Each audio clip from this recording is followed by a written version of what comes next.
Bismillahirrahmanirrahim. Assalamualaikum warahmatullahi wabarakatuh. Alhamdulillahi rabbil alamin wal aqibatu lil muttaqin wa la udwana illa 'alal zalimin. Allahumma salli ala sayyidil mursalin sayyidina wa habibina wa maulana Muhammad wa ala alihi wa sahbihi ajma'in, amma ba'd. فقال الله في القرآن العظيم بسم الله الرحمن الرحيم قالوا سبحانك لا علم لنا إلا ما علمتنا إنك أنت العليم الحكيم صدق الله العظيم.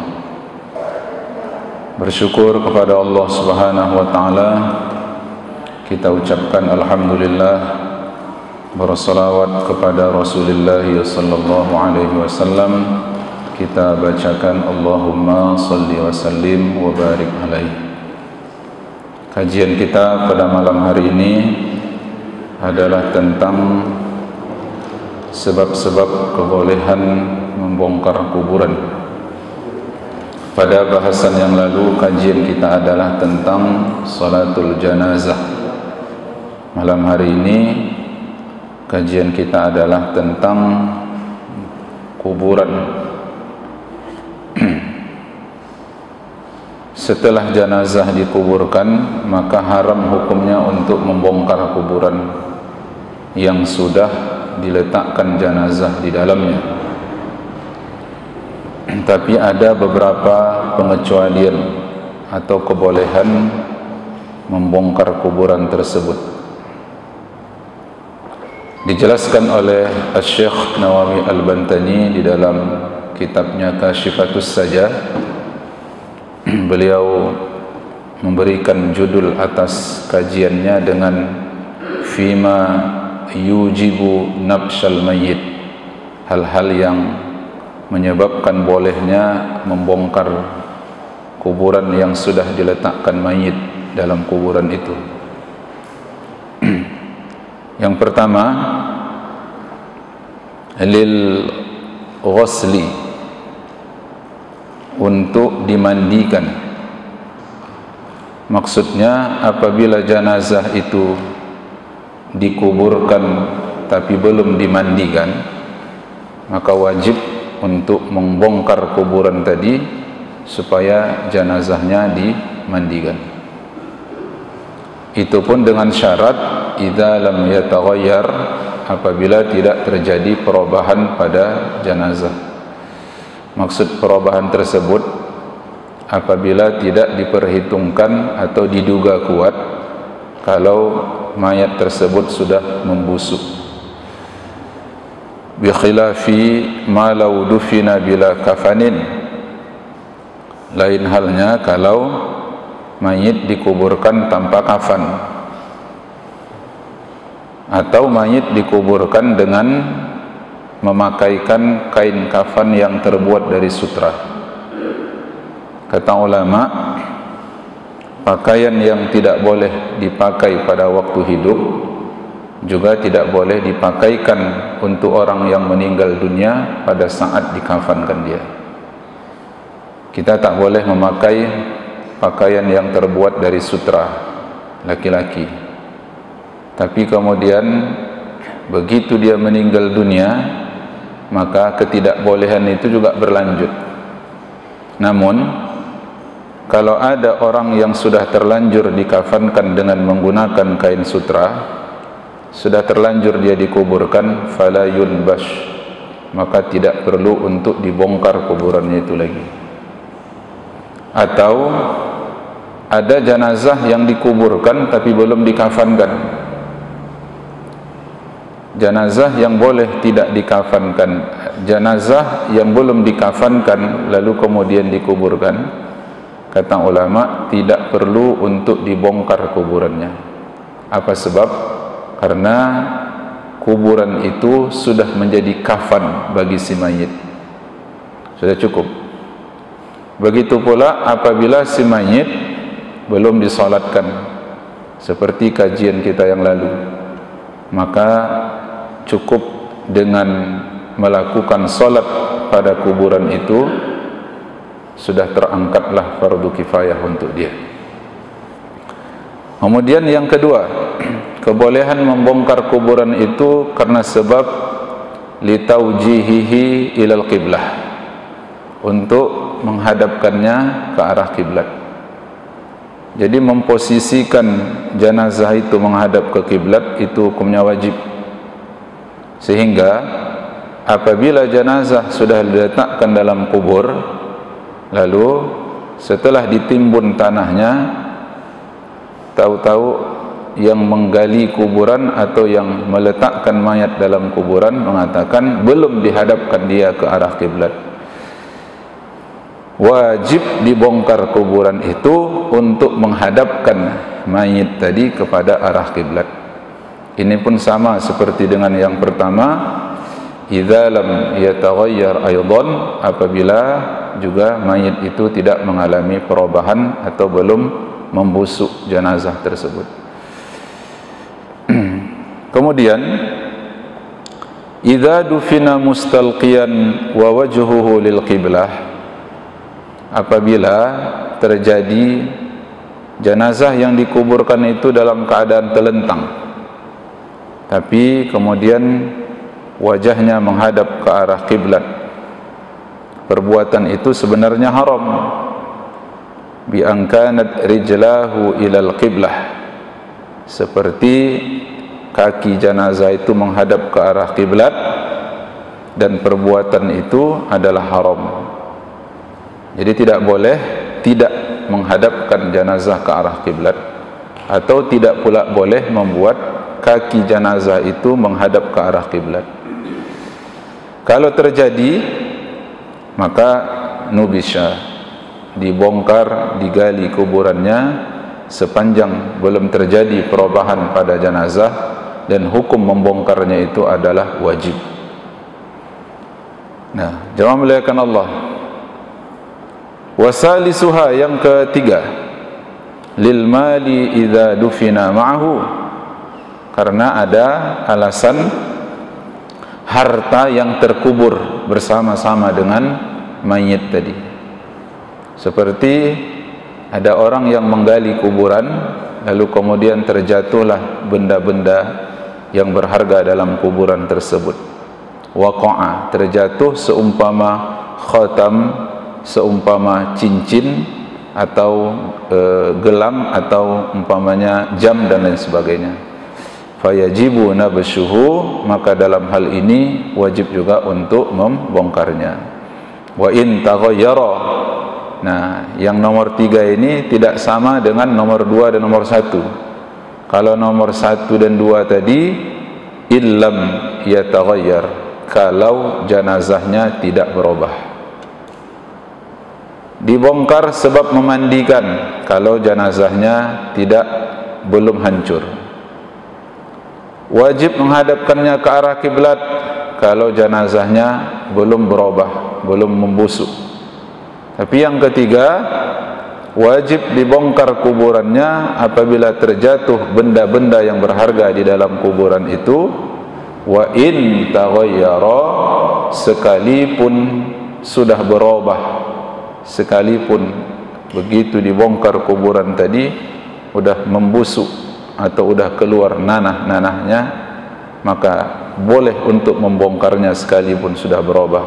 Tujuannya adalah liakhzihi, untuk mengambil benda yang masuk ke dalam kuburan tadi, karena benda yang masuk itu bermanfaat untuk orang yang hidup digunakannya. Nah, disinilah letak perbedaan kita dengan sebagian agama lain yang kemudian pada saat menguburkan jenazah mereka letakkan berbagai macam benda dalam kuburan itu. Maka syariat lebih mementingkan kemaslahatan orang yang masih hidup, karena orang yang sudah wafat dan meninggal dunia, jasadnya terkubur di dalam tanah, dia tidak lagi membutuhkan material-material. Lantas apa yang dia butuhkan? Yang dia butuhkan, kata Rasulullah, adalah ad-du'a'u min ahlihi, doa-doa dari keluarganya, lalu kemudian amal-amal dari keluarganya. Jadi sudah berbeda alam, maka berbeda pula lah kebutuhan. Lalu sawaun atalabahu malikuhu amlah, bahkan dalam hal ini sama ada si pemilik barang menginginkan dibongkar kuburan itu atau tidak menginginkannya gitu.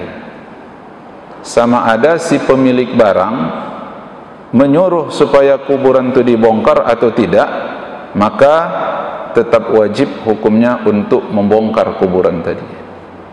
Kan bisa saja si pemilik barang bilang, ya udahlah, biarkan aja lah tinggal, biarkan aja jatuh. Nah, kata ulama, sama ada pemiliknya menyuruh untuk dibongkar kuburan itu atau tidak, maka tetap wajib dibongkar untuk mengambil benda yang berharga yang terjatuh dalam kuburan tadi. Jemaah muliakan Allah, ada orang yang dikuburkan dengan mengenakan kain kafan yang diambil punya orang lain. Ada orang yang dikuburkan lalu di tanah yang makhsub. Makhsub ini adalah tanah yang dirampas atau tanah yang diklaim milik orang lain tapi diakuinya sebagai milik dia. Wa misluhu, kata ulama, kasus ini sama. Jika si mayit dikafani dia dengan kain kafan hasil curian, atau dia dikuburkan pada satu lahan yang diambil atau dicaplok dari orang lain, maka wajiblah hukumnya untuk membongkar kuburan tadi. Wajib dibongkar kuburan tadi, wajib dibongkar, lalu kemudian dikeluarkan mayitnya. Setelah dikeluarkan, dipindahkan dia dari tempat atau dari kuburan yang dirampas tanahnya itu, atau dibuka kain kafannya. Setelah dibuka, liyuradda kullun lisahibihi, untuk dikembalikan masing-masing itu kepada pemiliknya. Jadi walaupun kain kafan itu dipakaikan untuk mayit, maka tetap harus dibalikkan kepada pemiliknya. Malam yardha bi baqaihi, jika si pemiliknya itu tidak ridha atau jika si pemiliknya tidak mengikhlaskan miliknya itu dikenakan kepada jenazah atau si mayit. Jadi berkaitan dengan mayit ini, maka seharusnya tidak ada ketidakikhlasan dalam hati kita berkaitan dengan si mayit. Makanya Nabi sallallahu alaihi wasallam ketika beliau selesai melakukan solat terhadap jenazah, apa kata Nabi? Akhlisu lahu du'a, ikhlaskan kalianlah doa untuk jenazah ini, ikhlaskan kalian doa untuk mayit ini, karena keikhlasan dari kita itu menjadi penentu apakah mayit yang kita doakan itu mendapat manfaat dari doa kita atau tidak. Oleh karenanya, maka idza talaba malikuhu, kalau ada mayit atau jenazah yang dikafankan dengan kain kafan curian, maka kalau pemiliknya bilang wajib dibongkar itu, bongkar, ambil balik kain kafan tadi. Tapi kalau pemiliknya mengatakan tidak perlu, biarlah dipakainya, maka tidak perlu untuk dibongkar. Terus walau bala amalan li nafsihi, ada orang yang waktu hidupnya tertelan dia harta miliknya, seperti tertelannya cincin emasnya. Wa mata, lalu kemudian wafat dia, bisa jadi karena hal lain, atau dia wafat karena menelan cincin itu atau tertelannya cincin tadi.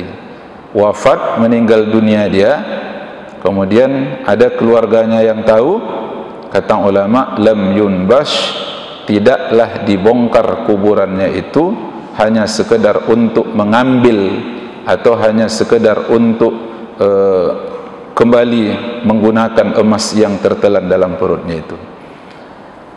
Wa talabahu malikuhu nubisha wa syuqqa jawfuhu, itu kalau cincinnya cincin milik dia pribadi. Tapi kalau yang ditelannya itu atau yang tertelan dia itu cincin orang lain, maka nubisha, dibongkar kuburannya, wa syuqqa jawfuhu, dibelah dadanya, diambil cincinnya, ukhrija minhu, dikeluarkan balik, wa rudda ila sahibihi, dan dibalikkan kepada si pemilik barang atau si pemilik benda itu. Kalau yang dia telan itu atau yang masuk dalam perutnya itu adalah milik orang lain. Nah, jadi ini berkaitan dengan banyak milik orang lain yang kita makan. Ada harta orang lain yang dia masukkan dalam perutnya, bukan berupa emas. Kalau emas bisa dibongkar perut, diambil emas tadi. Bagaimana pula dengan milik orang lain, berupa hak orang lain, dia ambil lalu dia belikan makanan masuk dalam perut. Memang tak mungkin untuk mengambilnya balik. Setiap orang tentu tidak ridha, maka tertumpuklah dosa-dosa itu ke dalam dirinya. Maka disinilah kita dianjurkan oleh Nabi untuk tidak mengambil hak orang lain. Man akhadha amwalan nas yuridu ada'aha. Kalau ada orang yang mengambil harta milik orang lain bermaksud dia mengembalikannya, kalau tak sanggup dia mengembalikannya di dunia ini, maka Allah nanti yang membalikkannya. Tapi wa in akhadha amwalan nas yuridu itlafaha, kalau dia ambil harta orang lain, dia maksud untuk memusnahkannya, tak mau membalikkannya. Dia ambil harta orang itu bermaksud untuk menguasainya dan dijadikan milik pribadinya. Oleh karenanya, maka kata Nabi, atlafahullah, maka Allah lah yang akan membinasakan dia. Dan kemudian, illa idza dhamanahul warasah. Nah, kecuali kalau ahli warisnya menjaminnya atau menanggungnya.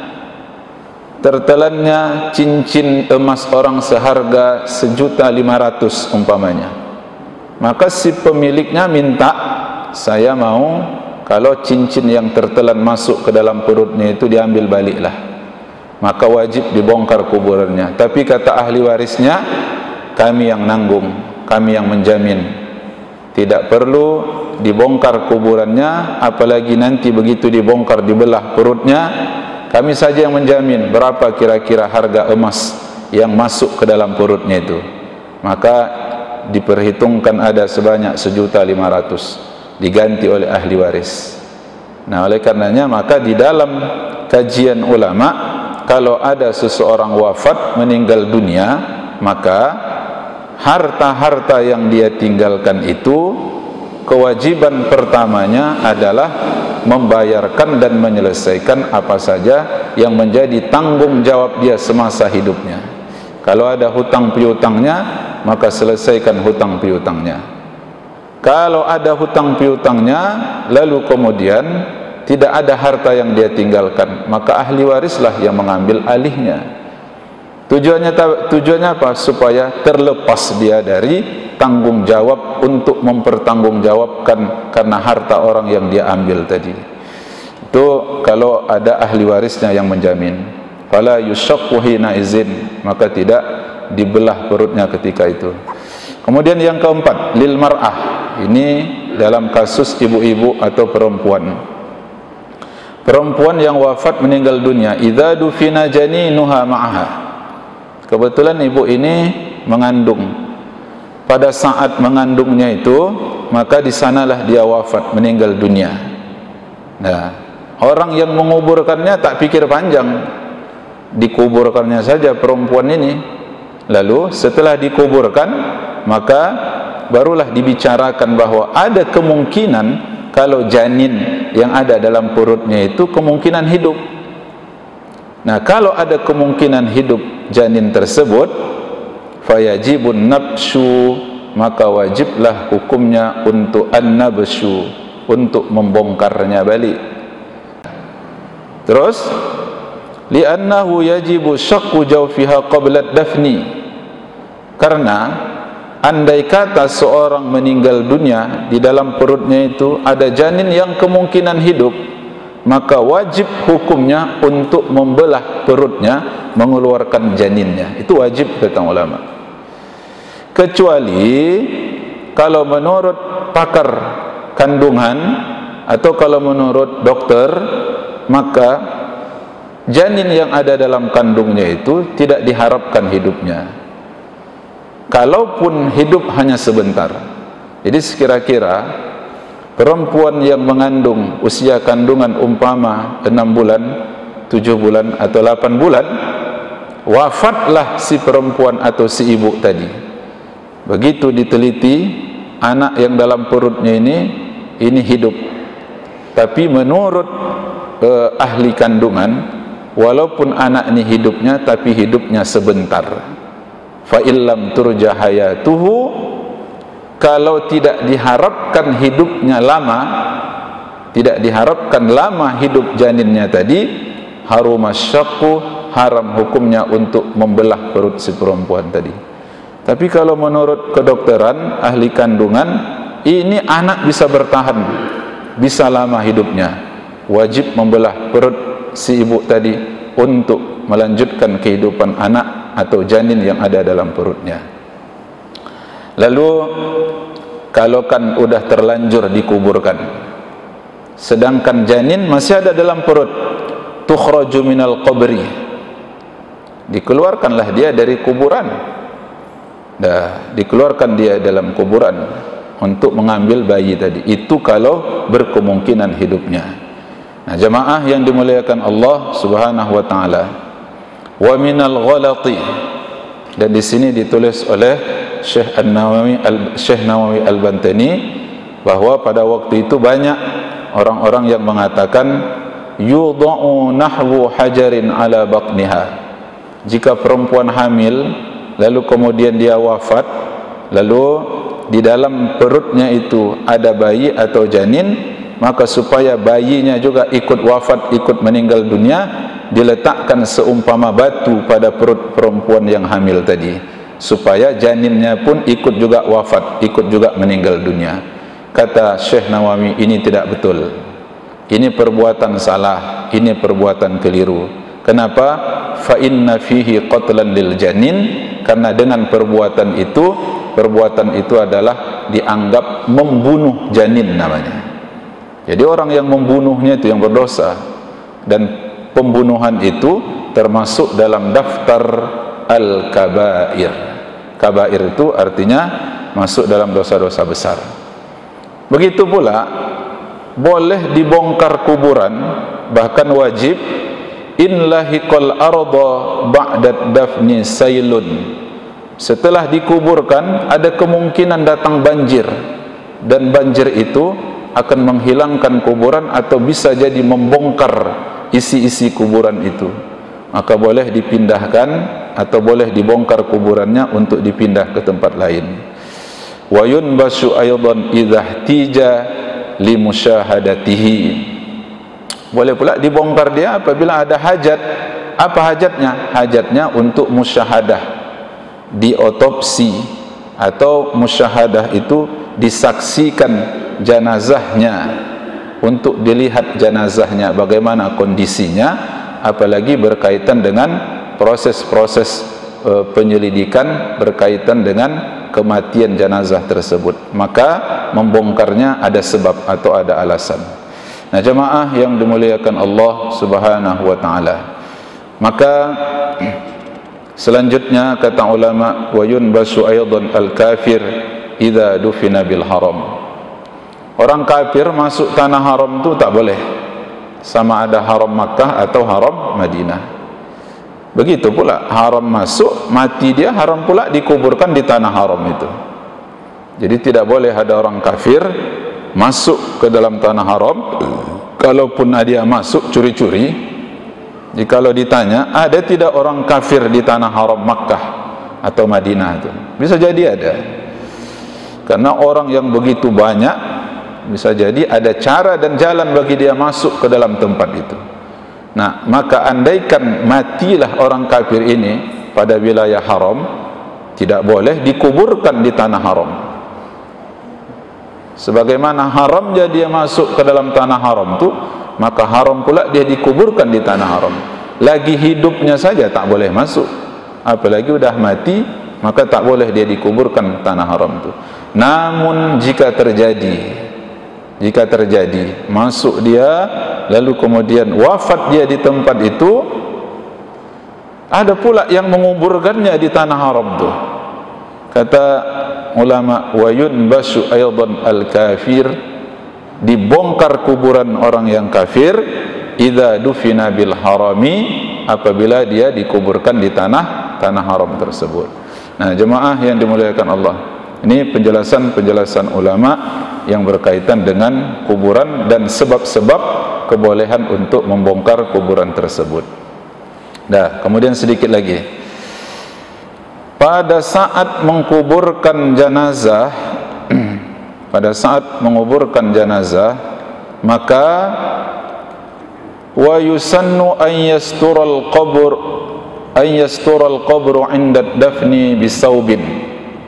Di saat berlangsungnya penguburan jenazah, sunnat bagi kita yang ikut menguburkannya itu mendinding atau menutup kuburan itu dengan seumpama kain, supaya jangan terlalu bebas mata orang yang ada di sekitar kuburan itu untuk menatap atau untuk melihatnya.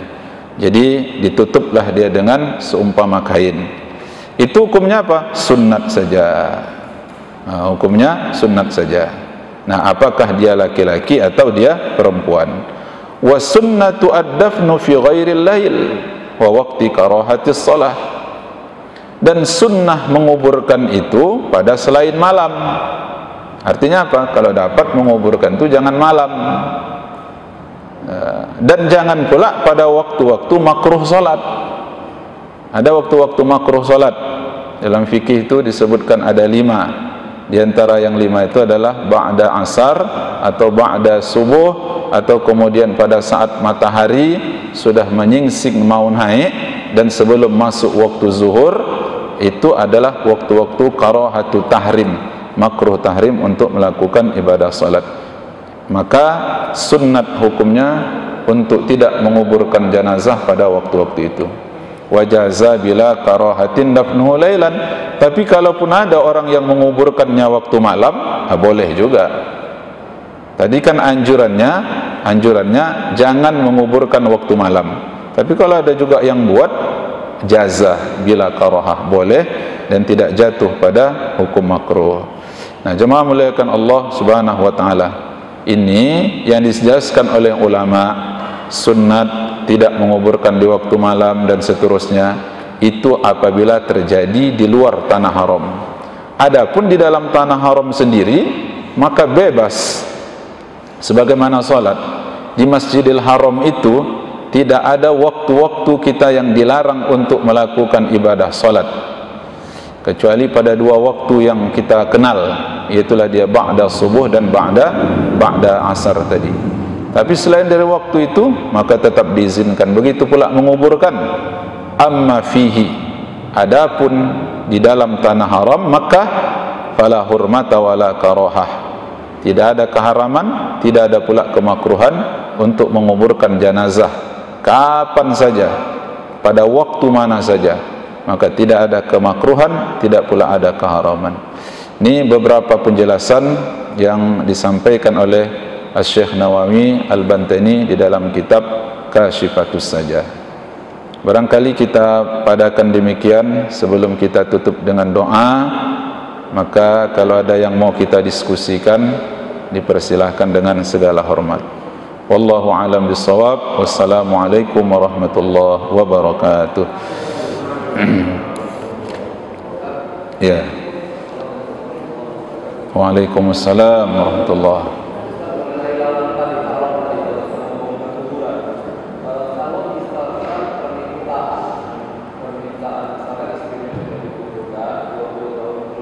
Ya.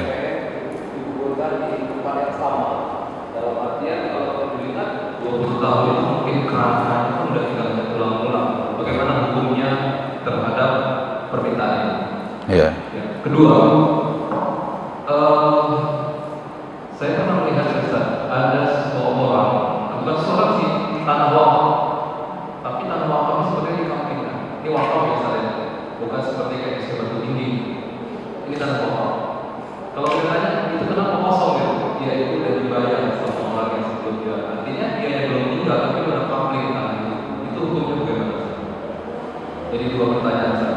Assalamualaikum warahmatullahi wabarakatuh. Assalamualaikum. Yang pertama, kuburan yang sudah lama, lalu kemudian betapa banyak dan padatnya sudah kuburan tadi, macam kondisi kita sekarang nih lah.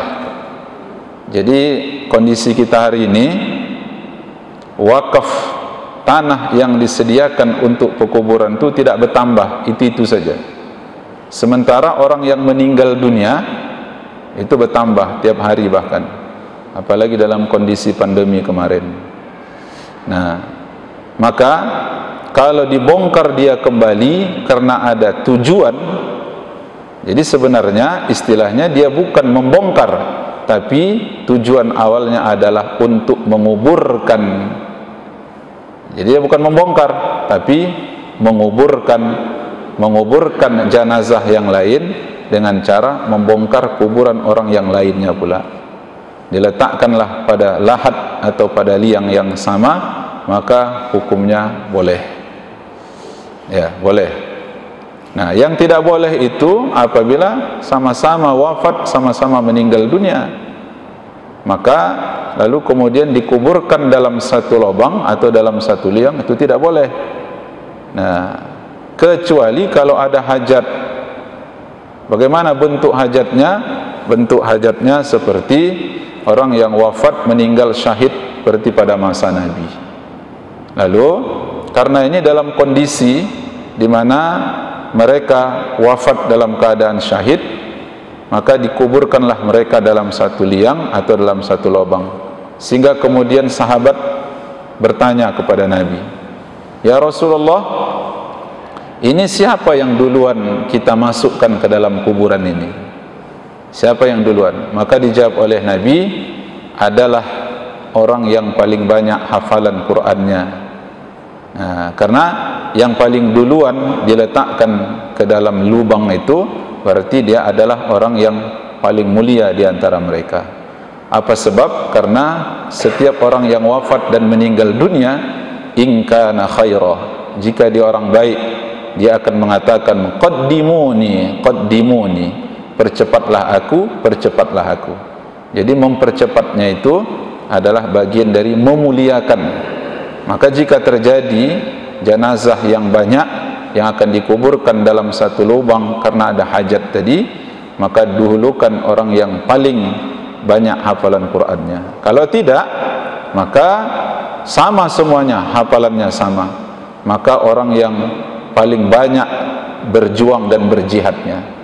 Jadi siapa yang paling banyak perangnya, pengalaman dia dalam perang banyak, maka dia duluan. Kalau tidak juga tengok usianya, tengok umurnya.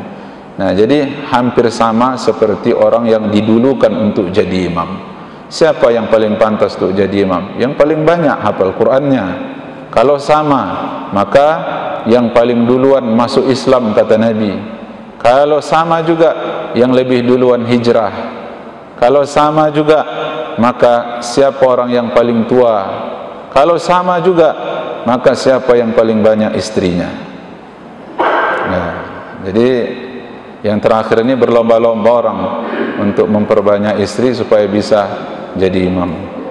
Nah, udah Bu. Jadi gitu, boleh kalau ada hajat ya. Terus tadi ada tanah wakaf, lalu udah dibeli wakaf tadi. Wakaf itu kata ulama, la yuhda wa la yuba'u. Tanah yang sudah diwakafkan tidak boleh dihadiahkan sama orang lain, tidak boleh pula diperjualbelikan sama orang lain. Wakaf itu kan artinya berhenti. Artinya apa? Wakif adalah orang yang memberikan hartanya pada jalan Allah, sudah mengikrarkan bukan hanya di hadapan manusia tapi di hadapan Allah bahwa harta dia itu dihentikannya hanya untuk Allah saja. Setiap harta yang sudah dihentikan hanya untuk Allah, maka kepemilikannya bukan kepemilikan satu orang, atau yang mengambil manfaatnya bukan satu orang, tapi yang bisa menggunakan manfaatnya banyak orang. Maka apa yang sudah diwakafkan, keluarga tidak boleh berkata ini wakaf ayah kami, kami yang paling berhak untuk menggunakannya. Itu nggak boleh. Jangan ada istilah wakaf ayah kami. Ya, kalau untuk mengenang sejarah boleh, tapi dalam rangka menyebut wakaf ayah kami, maka kami yang paling berhak untuk menggunakannya, itu enggak boleh. Kegunaannya itu sudah jatuh ke tangan semua orang mukmin dan orang muslim. Atau kalau wakafnya itu dalam bentuk untuk seluruh manusia, seperti air umpamanya, kuwakafkan sumur ini untuk siapa saja, sama ada orang Islam atau muslim, sepanjang dia membutuhkan air ini boleh diambil. Maka untuk semua orang manfaatnya. Tidak boleh dia merasa lebih berhak atas wakaf itu dibanding orang lain. Nah gitu. Maka tidak boleh dijual tanah yang sudah diwakafkan itu kepada orang lain. Haram, hukum menjualnya haram. Bahkan Rasul menyebutkan, kalau ada pemberian sudah kalian beri, kalian ambil balik pemberian tadi, maka samalah dia seperti dengan ada ludah yang keluar dari mulutnya, lalu kemudian dia jilat ludah itu balik masuk ke dalam perutnya. Tak boleh. Ya, wakaf harus utuh. Artinya kalau sudah diwakafkan, ya semuanya jadi wakaf. Kalau sudah diwakafkan, semua harus wakaf. Jadi setelah diwakafkan seluruhnya, tidak boleh anak-anaknya, ahli warisnya bilang, ini yang separuh wakaf nih, kami beli lagi supaya jadi milik kami lagi.